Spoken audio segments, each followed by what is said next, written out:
Hello दोस्तों, welcome to our channel. तो आज मैं अपना छोटा भाई बहन समझ के, मतलब आप जो भी मुझे मानते हो, मैं अपना एक फैमिली मेंबर समझ के आप लोगों को एक छोटी सी राय दे रहा हूं। प्लीज उस चीज को अभी मान लेना। और ये वाली बात मैंने आज नहीं, आज से 4 महीने पहले जब कट ऑफ बनाई थी ना, उस टाइम पे भी मैंने बता दिया था। देखो, बुरा मत मानना। हम लोगों को अपनी चीजों का पता होना चाहिए कि हम किस लेवल की तैयारी कर रखी है और हम कहां तक एग्जाम क्वालिफाई कर सकते हैं। तो प्लीज मैं आप लोगों से कह रहा हूं, वैसे तो मेरा पूरा सपोर्ट है कि भैया यहां पे 7 लाख बच्चों का रिजल्ट आना चाहिए, लेकिन आप इस रिजल्ट के चक्कर में किसी भी वजह से प्लीज ये वाली वैकेंसी मत खो देना। मैं आप लोगों से हाथ जोड़ के रिक्वेस्ट कर रहा हूं, अगर आपके पास कोई भी ऑप्शन है, ना सिर्फ इसकी बात कर रहा हूं, मगर आपके पास कोई भी ऑप्शन है ना, ग्रुप डी, लेखपाल, जो भी है, आप प्लीज उस वैकेंसी की तैयारी में बहुत अच्छे से जुटे रहो, क्योंकि कुछ नहीं पता है कि इसका रिजल्ट चेंज होगा या नहीं होगा।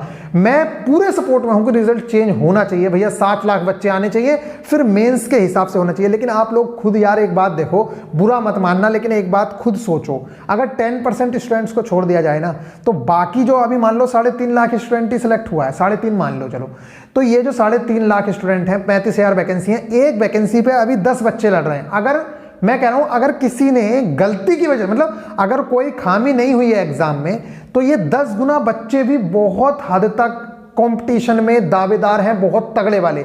हाँ, हो सकता है कि कुछ लड़के ऐसे आ गए हों जो लड़कों का सिलेक्शन नहीं हुआ है, मतलब अभी अगर उन्हें अंदर ले लिया जाता है तो उनकी इस लेवल की तैयारी है कि वो मेंस क्लियर कर देंगे। तो भाई उन लोगों के लिए जरूर से जरूर दोबारा रिजल्ट आना चाहिए, मैं इस चीज के सपोर्ट में हूं। लेकिन मैं बस ये कह रहा हूं कि आप रिजल्ट करते मत रह जाना। सामने एग्जाम है, पता चला यहां भी रिजल्ट नहीं आया एनटीपीसी का, और इधर इसने ग्रुप डी ने भी अपना पेपर करा लिया और आपकी तैयारी नहीं हुई। क्योंकि जो लड़के एनटीपीसी का सोच के बैठे थे, उन लड़कों को ग्रुप डी की भी तैयारी अब अच्छे से करनी पड़ेगी। उनको पता होना चाहिए कि इसमें साइंस का वेटेज बहुत ज्यादा है, वहां पे करंट जीके और जीके वाले सेक्शन का वेटेज था। इसलिए आप लोग इस चीज को इग्नोर मत करो, प्लीज। मैं आप सब लोगों के हाथ जोड़ रहा हूं, अगर आप लोगों को सिलेक्शन लेना है तो आप लोगों को एक जगह पे बहुत अच्छे से अभी फोकस होना पड़ेगा कह रहा हूं, मतलब आज तो बिहार वाली बात आ गई, चलिए ठीक है। आप लोगों को एक जगह पे फोकस्ड होना पड़ेगा। तो आप लोगों को इस चीज का बहुत ज्यादा ध्यान रखना है कि भैया मैं एक नौकरी के चक्कर में ऐसा ना हो कि दूसरी नौकरी भी अपनी खो दूं, ठीक है। तो प्लीज आप लोग जरूर से जरूर एक बैकअप प्लान लेके चलिए, चाहे वो कोई भी जॉब हो। मैं ये नहीं कह रहा हूं कि ये वाली जॉब, कोई भी जॉब का आप एक बैकअप प्लान जरूर लेके चलिएगा, क्योंकि इसका कुछ नहीं पता है। अच्छा, एक बात बताओ, क्या लगता है आपको कि मतलब मैंने उस टाइम 4 महीने पहले आप लोगों को जिस तरीके से कट ऑफ बताई थी, अगर आज वो इस तरह से कट ऑफ आई है तो कुछ पॉसिबिलिटी रही होंगी ना, तभी तो मैंने बता दिया। ऐसा तो है नहीं कि भगवान जी से मुझे तार मिल रहे थे कि मैंने आप लोगों को बता दिया। भाई ऐसा रिजल्ट आ सकता था, तभी आप लोगों को बताया गया था, ठीक है। चलिए, फिलहाल तो बस मेरा एक ही कहना है, मुझे इस चीज से मतलब नहीं है कि रिजल्ट दोबारा आए या नहीं, बस मैं ये कहना चाह रहा हूं रिजल्ट तो आए, लेकिन आप लोगों के पास एक बैकअप प्लान होना चाहिए कि साला अगर यहां नहीं भी आया तो मैं यहां निकाल दूंगा। चलिए फिर बात करते हैं। तो आई होप कि आप लोगों ने बहुत अच्छे से एनालिसिस किया होगा, और मंडे को आप लोगों को पता है कि भाई एनालिसिस का दिन होता है, 3 टेस्ट हो जाते हैं आप लोगों के पास, 300 क्वेश्चंस हो जाते हैं एनालिसिस करने के लिए। तो आपने बहुत अच्छे से एनालिसिस किया है। उसमें से अगर मुझे अब टाइम मिलता है तो मैं भी चाहूंगा कि भाई कुछ टेस्ट में से जो क्वेश्चंस हैं, जो कंफ्यूजिंग टाइप के क्वेश्चंस हैं या कंफ्यूजिंग टाइप के क्वेश्चंस रहते हैं, उनका एनालिसिस मैं खुद कराऊं अगर टाइम मिलता है तो, ठीक है। बाकी आपने एनालिसिस किया है, एनालिसिस का तरीका मैं पहले भी बता चुका हूं।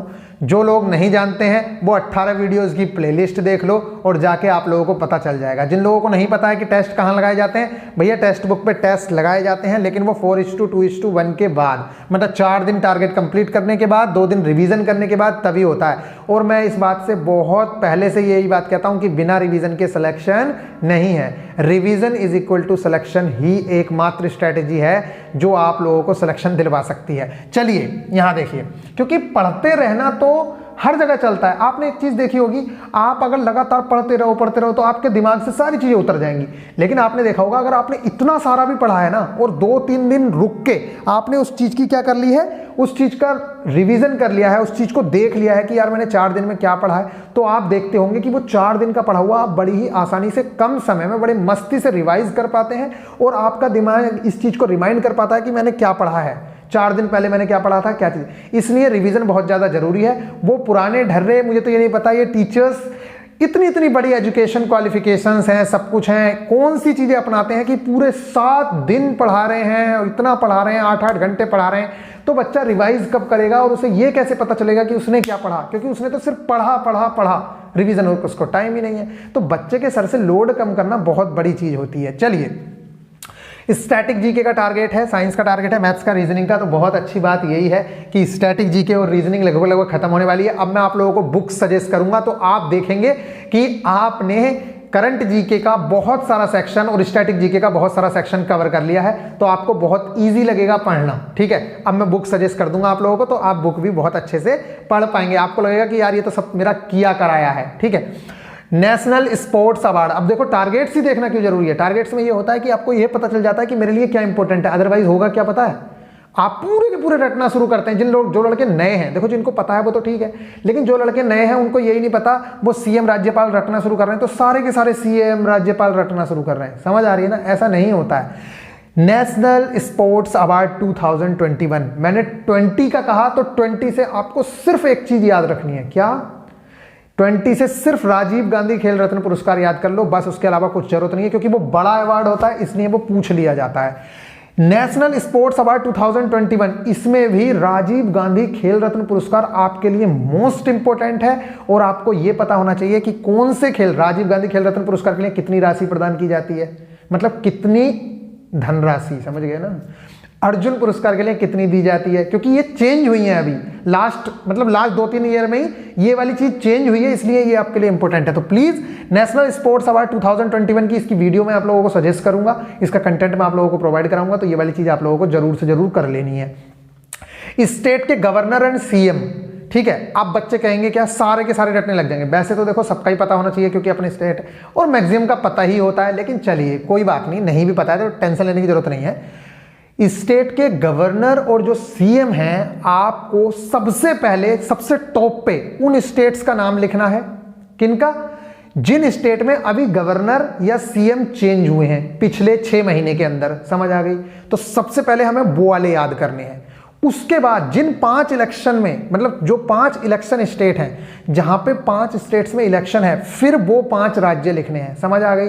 बस आप देखना पेपर में इन 2 जगह से ही आपको क्वेश्चन देखने को मिल जाएगा, बाकी सारे रटने की भी जरूरत नहीं है। लेकिन अगर याद करना चाहते हो तो कर लो, लेकिन ये 2 चीजें बहुत जरूरी हैं कि 6 महीने में अगर कोई भी सीएम या राज्यपाल चेंज हुआ है तो आपकी नोटबुक में वो सबसे टॉप पे लिखा होना चाहिए कि हाँ भाई इस स्टेट का सीएम चेंज हुआ है, तो ये सीएम है, ये राज्यपाल है। ठीक है, और देखो ऐसे करके वो बना लेना, स्टेट, यहाँ पे सीएम, यहाँ राज्यपाल और यहाँ हाई कोर्ट उसका। समझ आ गई? यहाँ स्टेट का नाम, सीएम, राज्यपाल और यहाँ कौन सी कैपिटल है वहां की। समझ आ गई? और अगर पूरा ही बनाना चाहो तो बना लेना यहाँ पे इलेक्शन स्टेट जितनी भी हैं, जो 5 स्टेट में इलेक्शन है, यहाँ पे आपको ये पता होना चाहिए लोकसभा में कितनी सीटें हैं, विधानसभा में कितनी सीटें हैं, राज्यसभा में कितनी सीटें हैं, क्योंकि इस टाइम पे आपको पता है इलेक्शन है। यूपी सबसे बड़ी इलेक्शन स्टेट है, इसलिए आपसे क्वेश्चन पूछे जा सकते हैं, तो प्लीज ध्यान रखिएगा। और क्वेश्चन मुझे बताना भी कि यूपी में विधानसभा में सबसे ज्यादा कितनी सीटें हैं, मतलब यूपी में विधानसभा में कितनी सीटें हैं। ठीक है, चलिए विधान परिषद की सीटें भी बता देना यूपी में, और बता देना क्या यूपी का, यार मैं तो आप लोगों से कह रहा हूं पूरी 5 स्टेट के बता देना मुझे विधानसभा में कितनी सीटें हैं, क्योंकि वहां से क्वेश्चन बनेगा ही बनेगा। ठीक है, स्टेट के गवर्नर करना है, सीएम करना है, और आगे हाई कोर्ट कि इसका हाई कोर्ट कहां पे है, जरूर से जरूर कर लेना। कैपिटल भी आप लोगों को पता होनी चाहिए किस स्टेट की कैपिटल है, क्योंकि लगता तो ये इजी है कि भैया ये क्या है अभी तक कैपिटल क्वेश्चन। भाई आप एग्जाम भी लेवल 1 का देने जा रहे हो, तो ये मत एक्सपेक्टेशंस रखो कि बहुत हाई लेवल की चीज आएंगी। हाई लेवल की हम तैयारी कर रहे हैं, लेकिन जिस लेवल का एग्जाम है उस लेवल के क्वेश्चंस आप लोगों को मिलेंगे, तो ये वाले क्वेश्चंस भी मिलेंगे। तो प्लीज एक पूरा चार्ट बना लेना, उसमें सबसे ऊपर वही राज्य होने चाहिए जो मैंने बता दिया आप लोगों को। तो ये हो गया, 5 इलेक्शन स्टेट्स हो गए। 15th G20 समिट कहां हुई है, तो ये वाली चीजें पूछ ली जाती हैं आपसे। 15वीं जैसे पूछ लिया जाता G20 समिट कौन सा था, संस्करण कौन सा था, तो 15वां था। 16वीं कहां होगी ये भी पूछा जा सकता है। समझ आ गई? कौन कौन कंट्रीज मेंबर हैं, इंडिया के बारे में पूछ लिया जाता है कि क्या इंडिया G20 का मेंबर है, इस तरह के क्वेश्चन आपसे पूछे जा सकते हैं।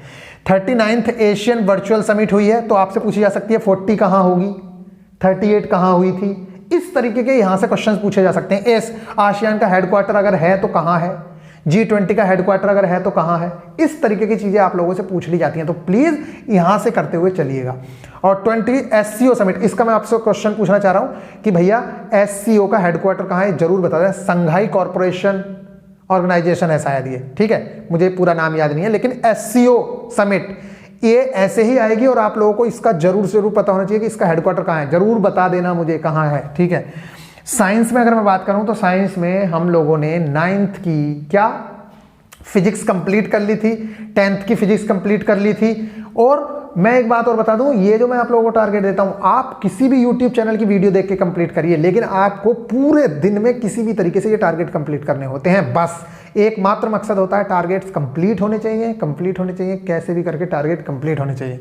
तो रिवीजन ऑफ ऑल चैप्टर्स मैं रिवीजन करने दे रहा हूं, दोबारा से देख लो। आपका टाइम जबकि पढ़ने का था, लेकिन मैंने फिर रिवीजन दे दिया, क्योंकि मेरे लिए रिवीजन ही सब कुछ है। मैं जानता हूं रिवीजन ही एकमात्र ऐसा तरीका है जो रिजल्ट दिलवा सकता है। पढ़ाई इतना ज्यादा इंपॉर्टेंट नहीं है जितना रिवीजन है। एक बार पढ़ लिया, रिवीजन बहुत ज्यादा जरूरी है।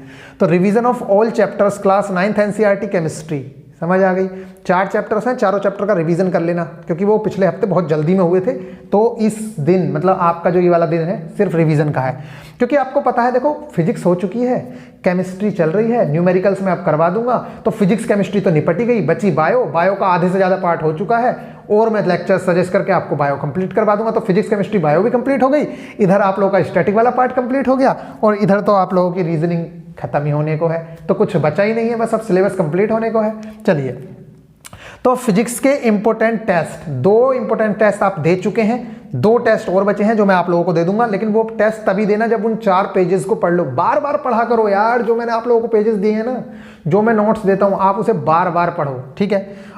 एक पेज आप लोगों को केमिस्ट्री का दिया जाएगा, केमिस्ट्री के 2 पेजेस दिए जाएंगे। बायो का एक लेक्चर सजेस्ट करूंगा मैं, बायो का एक छोटा सा लेक्चर होगा 5-10 मिनट का, उस चीज को करना है। और एक पेज बायो का इंपॉर्टेंट 1 लाइनर, ये आप लोगों का साइंस का टारगेट है।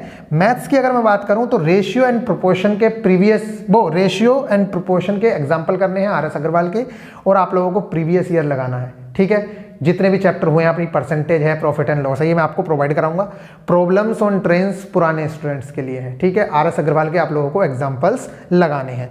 चलिए, रीजनिंग की बात करूं तो 2 प्रैक्टिस सेट लगाने हैं सिर्फ रीजनिंग में। 2 से 4 चैप्टर रह गए हैं, जो मैं सोच रहा हूं कि मैं ही कराऊंगा, इसलिए आप लोगों को उसका वो नहीं दिया गया, मतलब कंटेंट नहीं दिया जा रहा। मैं सोच रहा हूँ कि मैं ही आके आपको करा दूं यहाँ पे, तो अच्छे से आप लोग समझ पाएंगे। चलिए, तो आपको 2 प्रैक्टिस सेट लगाने हैं। फिलहाल मैं आप लोगों से एक ही रिक्वेस्ट कर रहा हूँ कि अगर अभी भी आप टेस्ट नहीं लगा रहे हो तो टेस्ट लगाने स्टार्ट करो, किसी की भी टेस्ट सीरीज से करो। लेकिन आप लोगों को ये पता होना चाहिए कि जहाँ पे मैक्सिमम स्टूडेंट्स रजिस्टर्ड हैं, जहाँ पे मैक्सिमम स्टूडेंट टेस्ट दे रहे हैं, हमें लाखों स्टूडेंट के साथ अपने आप को परखने का मौका मिल रहा है। तो प्लीज़ आप लोग उस टेस्ट सीरीज को प्रीफर कर सकते हो जहाँ पे आप लाखों के साथ अपने आप को परख के लड़ा हुआ देख सकते हो कि हाँ भाई, मैं इन लोगों के साथ लड़ के कहाँ तक आया हूँ। क्योंकि ऐसा होता है ना, बच्चे को लगता है जब क्लास में कि मैं तो टॉपर हूँ। जब वो जाता है स्टेट लेवल पे, डिस्ट्रिक्ट लेवल पे, तो उसको लगता है अरे यार मैं तो कुछ भी नहीं था। समझ आ गई ना। इसलिए मैं कह रहा हूँ, जहाँ कोचिंग में पेपर दे रहे हो ना, अब आपको ऑल इंडिया लेवल पे जहां एग्जाम में बैठने वाले हो, जिस तरह से ऐसे ही किसी प्लेटफॉर्म पे आपको टेस्ट देना है, तो आप उस प्लेटफॉर्म को चूज कर सकते हो। जैसे टेस्ट सीरीज है, टेक्स्ट बुक वगैरह की, ठीक है। तो इनकी टेस्ट सीरीज अगर देते हो तो आपको बहुत ज़्यादा बेनिफिट मिलेगा। जिनके पास टेस्ट सीरीज वगैरह नहीं है, अगर आप GSP 10 यूज करके लोगे तो आप लोगों को ऑफ मिल जाएगा। और इस टाइम पे ले लो, देखो 200-300 रुपए की बचत करके कोई फायदा होने वाला नहीं है।